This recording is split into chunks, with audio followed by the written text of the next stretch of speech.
Karibu Soma Nasi, tujifunze kuhusu afya ya mama mjamzito, umuhimu wa kufanya mazoezi kwa mama mjamzito. Utangulizi wa somo kuhusu mazoezi kwa mama mjamzito. Mazoezi kwa mama mjamzito ni sehemu muhimu ya huduma ya kiafya ya ujauzito inayopendekezwa na wataalamu wa afya duniani kote. Kwa miaka mingi, kulikuwepo na dhana potofu kwamba wanawake wajawazito wanapaswa kupumzika tu bila kufanya shughuli za kimwili kwa sababu inaweza kuhatarisha afya ya mtoto au kusababisha matatizo ya ujauzito. Hata hivyo, tafiti za kisayansi zinaonyesha kwamba ufanyaji wa mazoezi salama na madhubuti wakati wa ujauzito ni salama na linaweza kuboresha afya ya mama na mtoto. Mazoezi haya yanapaswa kufanywa kwa mwongozo wa mtaalamu wa afya, kubadilika kulingana na hali ya kila mwanamke na kuepuka aina za mazoezi hatari, namna ya mazoezi, muda na nguvu. Hii inapaswa kubadilika kulingana na hali ya kiafya ya mama na ushauri wa mtaalamu wa afya. Sasa tuingie kwenye somo letu.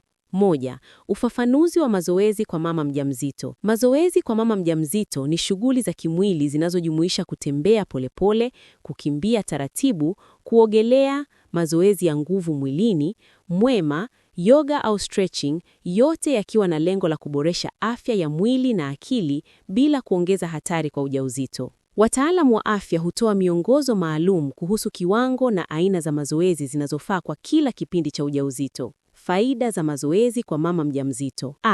Kuboresha afya ya mama. Mazoezi ya wastani yanasaidia kudhibiti uzito wa ujauzito, kuimarisha msukumo wa damu na usagaji wa oksijeni kwa viungo vya mwili. Kuchunguza tafiti za kisayansi kunaonyesha kuwa mama wajawazito wanaofanya mazoezi mara kwa mara wana uwezekano mdogo wa kupata ugonjwa wa kisukari cha ujauzito na shinikizo la damu juu ya kawaida. Kulingana na utafiti wa BMC Pregnancy and Childbirth, mazoezi ya kila mara kwa mama mjamzito yanaweza kuboresha udhibiti wa homoni, kuongeza usikivu wa insulin na kupunguza hatari ya kisukari cha ujauzito.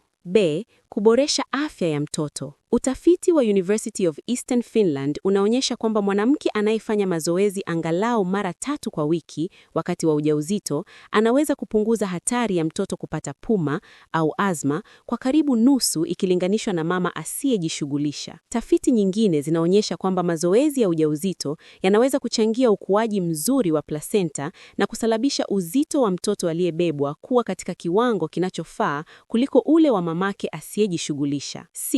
Kuondoa maumivu na kuboresha hisia ya kimaisha. Ushahidi wa makala za uchambuzi wa data unaonyesha kwamba mazoezi ya mwili yanaweza kupunguza maumivu ya misuli na kuboresha utendaji wa mwili kwa ujumla, ikisaidia mama mjamzito kukabiliana na msongo wa mawazo, wasiwasi na matatizo ya hisia wakati wa ujauzito.